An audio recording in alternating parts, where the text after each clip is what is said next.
He keeps coming forward.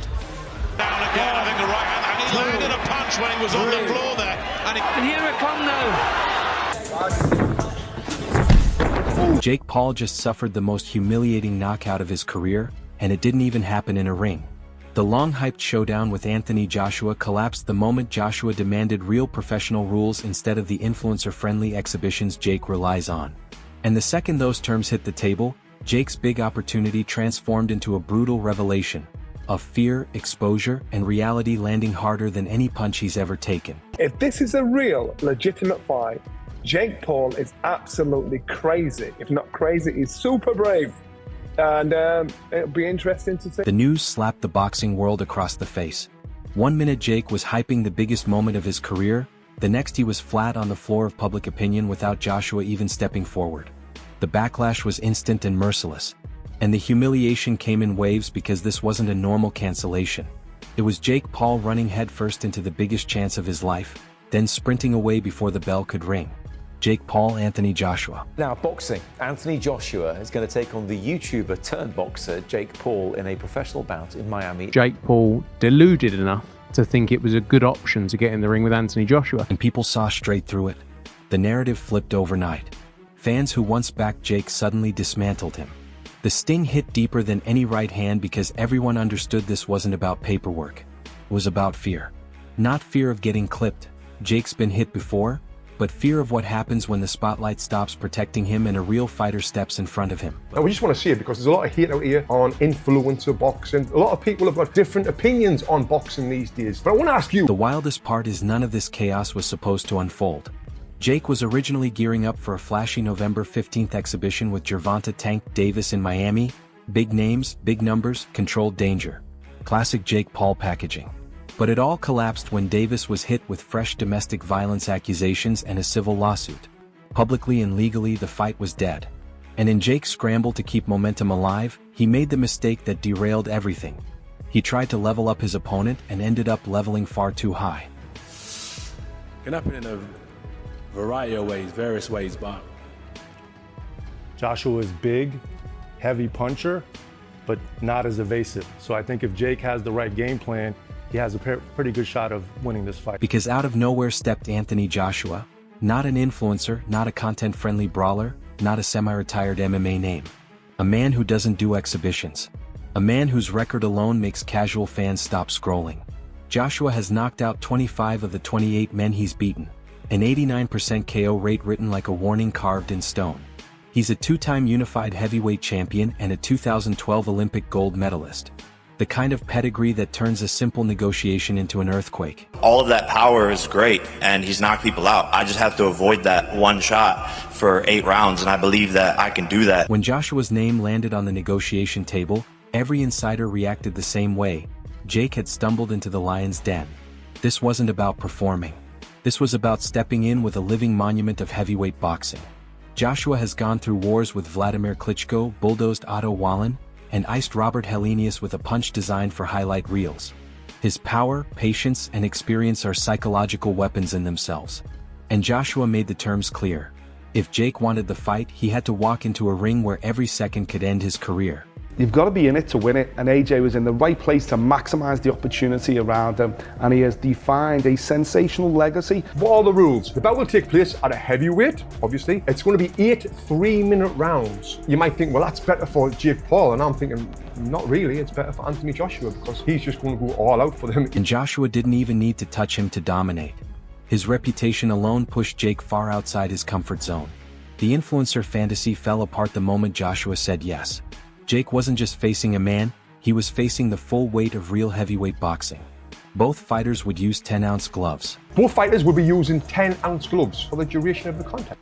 And Joshua demanded a legitimate professional contest. No softened rules, no safety edits, no influencer shortcuts. Joshua's camp even trained as if preparing for a title fight, which sent a shockwave through the sport. This wasn't a payday for Joshua, it was a mission. Promoters admitted Jake didn't grasp what he had signed for.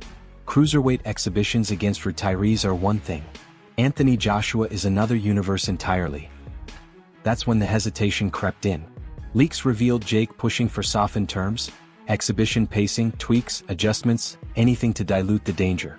Joshua refused every request. No compromises. No shortcuts.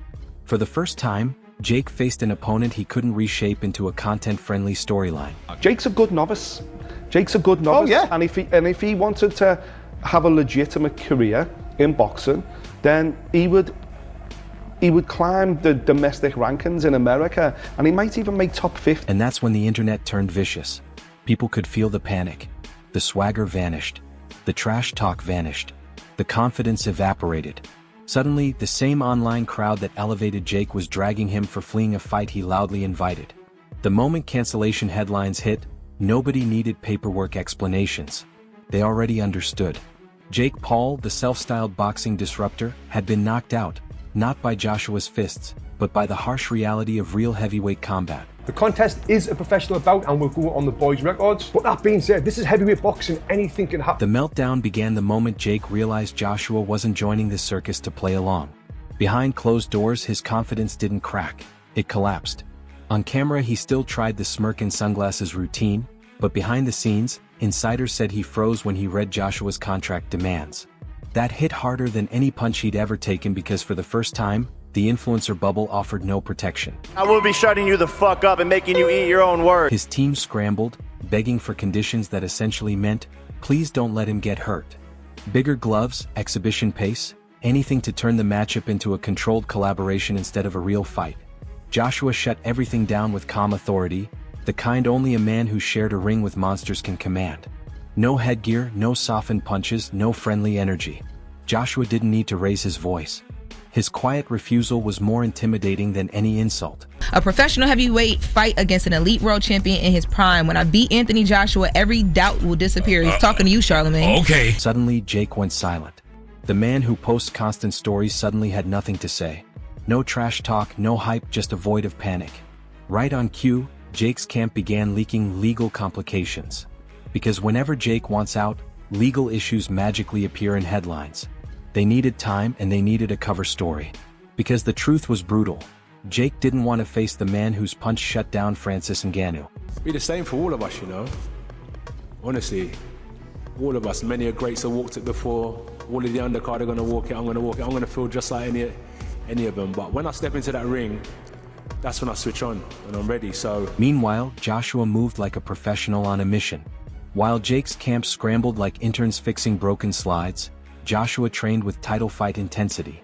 He repeated that if he stepped in the ring, he'd bring championship-level pressure. And that alone shook Jake's entire team. Joshua isn't some random heavyweight. He's the man who slept Ngannou in 2 rounds, dismantled Wallen so violently his corner stopped the fight, and flattened Hellenius with a single shot. He's lived through wars Jake has only watched in grainy clips. Jake's world is content creation. Joshua's world is destruction.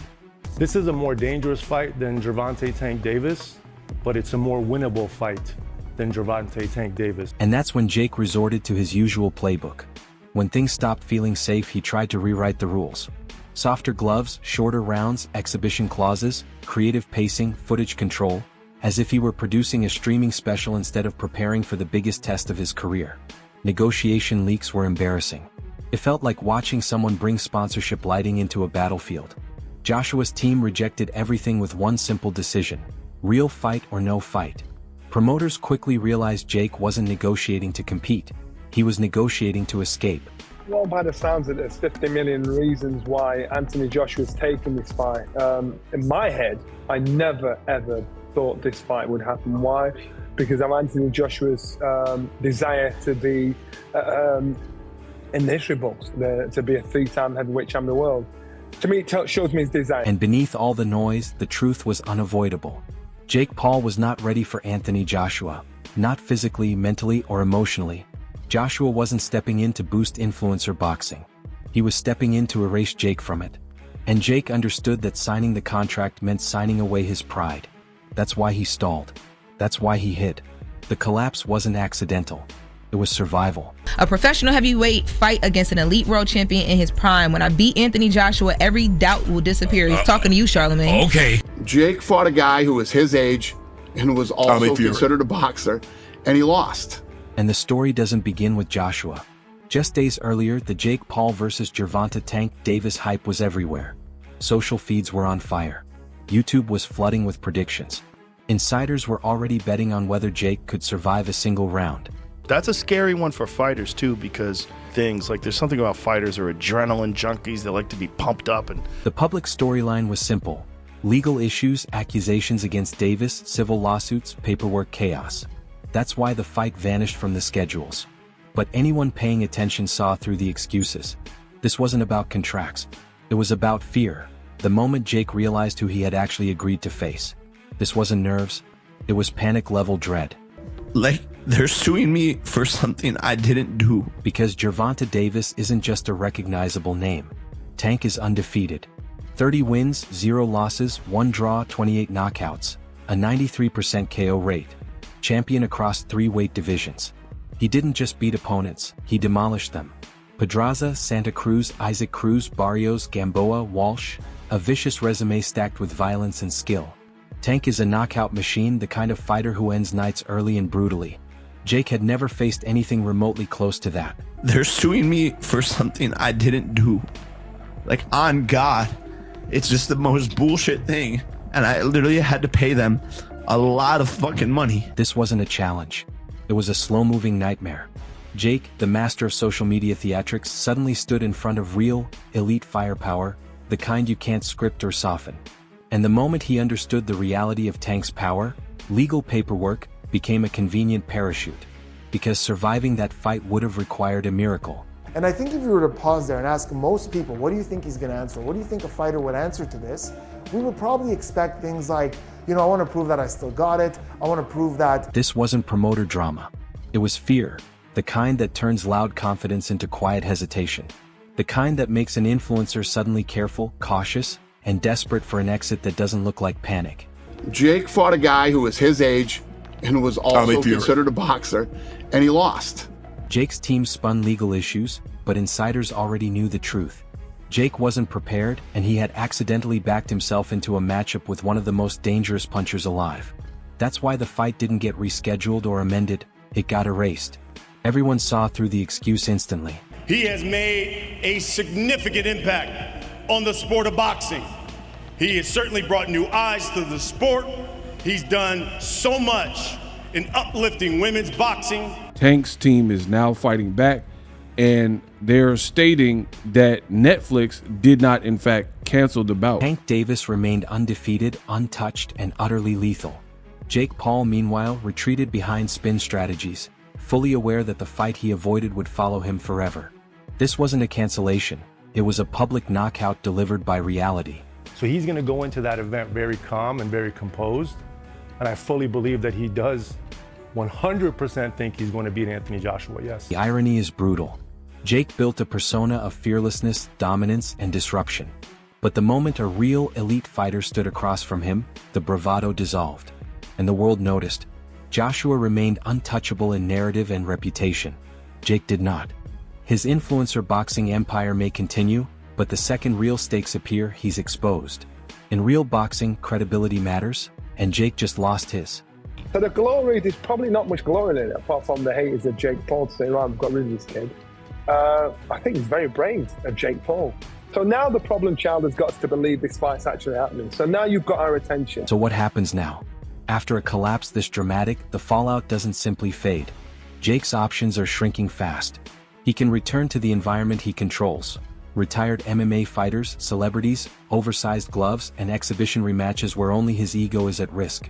Because the Joshua disaster isn't leaving his story. It's the fight he fled. Not because of timing. Not because of contracts. But because he finally met a heavyweight reality too big to spin. Every highlight reel, every meme, every clip mocking him will serve as a reminder. He didn't back out, he ran. And the sport is still laughing. Be the same for all of us, you know. Honestly, all of us, many a greats have walked it before. All of the undercard are going to walk it, I'm going to walk it. I'm going to feel just like any of them. But when I step into that ring, that's when I switch on and I'm ready, so. Meanwhile, Anthony Joshua moves forward untouched. A man with options, legacy, and legitimacy. He doesn't need to hype himself or create theatrics. His resume speaks for him. Stadiums, belts, real knockouts, that's his world. Jake's is algorithms and entertainment. The difference is stark and fans know it. Joshua continues adding to his legacy while Jake's credibility crumbles. The final punchline? Jake Paul got knocked out, not by a glove but by the cold truth Joshua represents. And Joshua didn't even have to throw a punch.